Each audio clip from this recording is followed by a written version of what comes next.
Alo, Violet đấy à? Emma ơi, cậu có muốn đi tham quan Spa Cờ Lân không? Spa? Violet đang nói gì thế nhỉ? Giả sử các bạn đang nói chuyện với người bạn của mình, nhưng các bạn không hiểu bạn ý đang nói gì. Các bạn sẽ nói gì trong tình huống đó nhỉ? Chào các bạn, và chào mừng các bạn đã quay trở lại với góc nhỏ Easy Vietnamese with Buddies hay EV của chúng mình.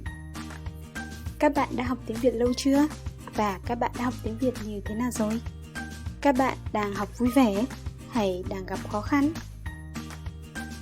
Giống như các bạn, chúng mình đã và đang học ngoại ngữ. Đó là tiếng Anh. Và chúng mình cũng đã học được khá lâu rồi. Trong lúc học ngoại ngữ, mình cũng đã gặp khó khăn khi học một ngôn ngữ mới. Có những lúc mà mình không hiểu mọi người xung quanh đang nói gì. Và nói thật, mình cảm thấy hơi lạc lõng và thậm chí là chán nản ở thời điểm đó. Các bạn có cảm thấy như vậy khi không hiểu người Việt chúng mình nói gì không? Nên nói gì khi chúng ta không hiểu nhỉ? Các bạn đừng lo, vì trong video ngày hôm nay, mình sẽ giới thiệu với các bạn về cách để diễn đạt khi bạn không hiểu người đối diện đang nói gì trong tiếng Việt nhé. Chúng mình cùng bắt đầu luôn thôi. Đầu tiên, khi các bạn không hiểu người đối diện đang nói gì, các bạn hãy nói với người đó một trong những câu sau nhé. A không hiểu. A không hiểu B nói gì. A không hiểu ý của B. Trong đó, A là đại từ nhân xưng chỉ bạn, còn B là đại từ nhân xưng chỉ người đối diện. Ví dụ, ở tình huống đầu video, mình không hiểu Violet đã nói gì, mình sẽ nói với cậu ấy: Tớ không hiểu. Tớ không hiểu cậu nói gì. Tớ không hiểu ý của cậu. Trong trường hợp này, tớ là đại từ nhân xưng chỉ mình, Emma, còn cậu là đại từ nhân xưng chỉ Violet. Nếu các bạn chưa rõ về đại từ nhân xưng trong tiếng Việt thì hãy xem lại video về chủ đề này của chúng mình nhé. Link của video sẽ ở bên dưới phần mô tả. Khi các bạn không hiểu người đối diện đang nói gì, ngoài việc nói với họ rằng bạn không hiểu, bạn cũng có thể nhờ người đó nhắc lại, nói chậm lại hay nói rõ hơn, đúng không nào? Trong tiếng Việt, chúng mình sẽ nói như sau. B nói lại được không ạ? Để nhờ người đối diện nói lại. B nói chậm lại được không ạ?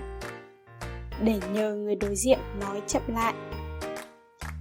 B nói rõ hơn được không? Để nhờ người đối diện nói rõ hơn. Tương tự như trên, B là đại từ nhân xưng chỉ người đối diện. Tiếp tục với tình huống ở đầu video, để nhờ Violet nhắc lại, nói chậm lại hay nói rõ hơn, mình sẽ nói với cậu ấy: Cậu nói lại được không? Cậu nói chậm lại được không? Cậu nói rõ hơn được không?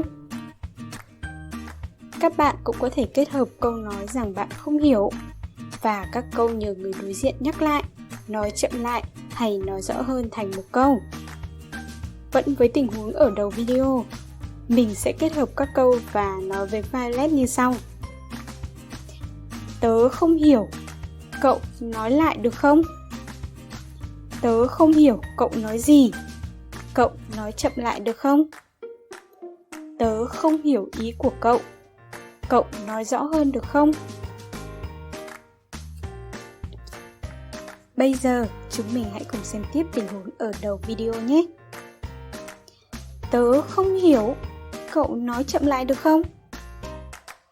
Ý tớ là cậu có muốn đi tham quan Spa Cờ Lân không?